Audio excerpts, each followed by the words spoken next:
Assalamualaikum warahmatullahi wabarakatuh. Perkenalkan, kami dari kelompok 3 mata kuliah Psikologi Umum, yaitu ulun sendiri Dani dan teman saya Bayu Liman Hidayat. Pada video kali ini kami akan membahas tentang psikologi modern dan yang kedua psikologi kontemporer. Nah, baik, langsung saja kita masuki kepada pembahasan yang pertama, yaitu psikologi modern. Dalam psikologi modern ini, memahami proses muncul psikologi modern yang melepaskan diri dari sistem filosofis pada masa sebelumnya. Hal ini terkait dengan beberapa aliran yang melatar belakangi hal tersebut. Jadi sebelumnya belum lagi masuk psikologi modern. Lalu pada masa ini muncul psikologi modern yang dilatar belakangi oleh beberapa aliran. Yang pertama, ada aliran strukturalisme. Nah, ini dikemukakan oleh Wilhelm Wundt. Nah, Wundt dan pengikutnya disebut sebagai strukturalis karena mereka berpendapat bahwa pengalaman mental yang kompleks itu sebenarnya adalah struktur yang terdiri atas keadaan-keadaan mental yang sederhana. Dan metode yang dipakai dalam strukturalisme ini adalah metode introspektif. Nah, metode introspeksi ini adalah orang yang menjalani sebuah percobaan diminta untuk menceritakan kembali pengalamannya atau perasaannya setelah ia melakukan suatu eksperimen. Sensasi seperti manis, pahit, dingin dapat diidentifikasi memakai metode introspeksi. Nah, itu tadi yang dimaksud dengan aliran strukturalisme. Yang kedua ada aliran fungsionalisme. Nah, fungsionalisme adalah orientasi dalam psikologi yang menekankan pada proses mental dan menghargai manfaat psikologi serta mempelajari fungsi-fungsi kesadaran dalam menjembatani antara kebutuhan manusia dan lingkungannya. Dan juga fungsionalisme ini memandang bahwa psikologi tak cukup hanya mempersoalkan apa dan mengapa terjadi sebuah sesuatu, tetapi juga mengapa dan untuk apa suatu tingkah laku tersebut terjadi. Jadi tak hanya menanyakan apa dan mengapa terjadi sesuatu itu, akan tetapi lebih dalam, yaitu mengetahui mengapa dan untuk apa sesuatu tersebut terjadi. Fungsionalisme ini juga lebih menekankan pada aksi dari gejala psikis dan jiwa seseorang yang diperlukan untuk melangsungkan kehidupan dan berfungsi untuk penyesuaian diri psikis dan sosial. Di antara tokoh-tokoh yang terkenal dari aliran fungsionalisme ini adalah yang pertama William James, terus juga ada James Roland Angel, dan yang ketiga John Dewey. Nah, itu tadi fungsionalisme. Terus yang ketiga ada aliran behaviorisme. Pada aliran behaviorisme ini, peletak dasar aliran ini adalah Ivan Pavlov dan William McDougall. Nah, jadi itu tadi. Dan teorinya dikenal mengenai insting. Terkenal teori mereka ini adalah mengemukakan insting. Nah, menurutnya insting adalah kecenderungan bertingkah laku dalam situasi tertentu sebagai hasil pembawaan sejak lahir. Jadi insting itu jar mereka adalah tingkah laku atau dalam situasi tertentu.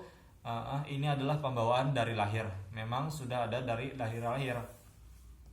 Dan setelah eksperimen Setelah eksperimen yang dilakukan oleh Pavlov, maka muncullah pendapat-pendapat lain sebagai aliran behaviorisme. Jadi makin banyak lagi pendapat-pendapat yang keluar dan disebut sebagai aliran behaviorisme ini. Inti dari aliran ini adalah sebuah asumsi bahwa jiwa bukan materi, sehingga tidak dapat diteliti secara langsung. Jadi bukanlah sebuah materi ya. Dan di antara tokoh-tokohnya yang terkenal yaitu ada John B. Watson. Terus juga ada B.F. Skinner. Nah, itu tadi. Terus yang keempat ada psikoanalisis. Nah, aliran yang keempat ini muncul pada tahun 1900 sebagai upaya memperdalam pandangan-pandangan psikologis dan mengkaitkannya melalui berbagai kemajuan dalam bidang kedokteran. Dalam psikoanalisis ini ada yang terkenal dengan tokoh Bapak psikoanalisis. Dan itu adalah Sigmund Freud. Teori dasar dari Sigmund adalah ide tentang alam sadar yang disebut dengan conscious mind versus alam bawah sadar yaitu unconscious mind. Seperti itu. Maksudnya, alam sadar adalah merupakan apa yang seseorang sadari pada saat-saat tertentu. Penginderaan langsung, ingatan, pemikiran, fantasi, perasaan yang Anda miliki.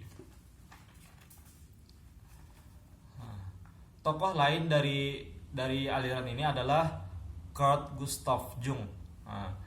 Ia mengklasifikasi kepribadian kita menjadi dua. Yang pertama ada introvert, yang kedua ada extrovert. Introvert ini adalah ciri-cirinya selalu mengutamakan dunia dalam, lebih suka dengan dunianya sendiri. Terus sifatnya juga adalah orangnya itu malu-malu, tidak suka bergaul dengan orang. Terus tidak suka fungsi-fungsi sosial dan menyukai privacy. Jadi intinya lebih suka menyendiri. Ini namanya introvert.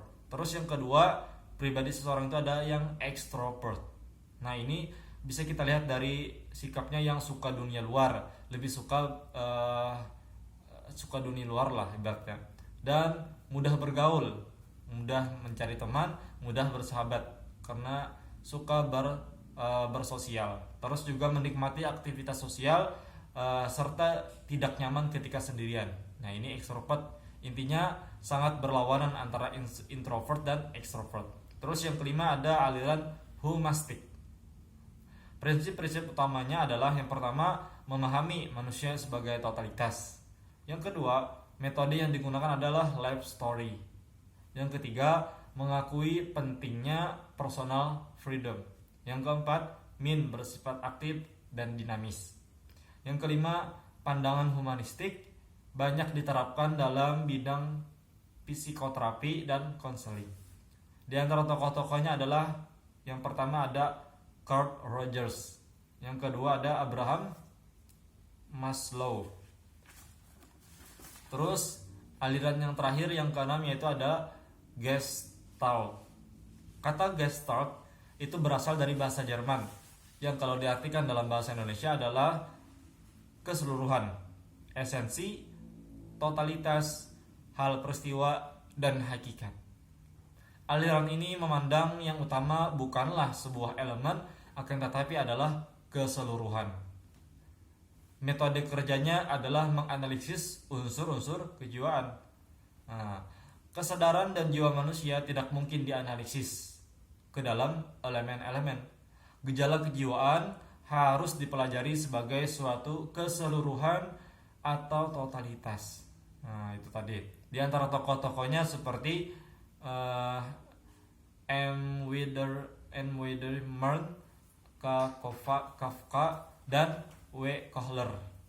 Nah, itu tadi ada beberapa elemen yang mempengaruhi atau melatar belakangnya munculnya sebuah psikologi modern. Nah, adapun pembahasan selanjutnya yaitu psikologi kontemporer nanti akan dilanjutkan oleh teman saya yaitu Bayu Liman Hidayat. Nah, cukup sampai di sini dulu. pembahasan ulun. Assalamualaikum warahmatullahi wabarakatuh.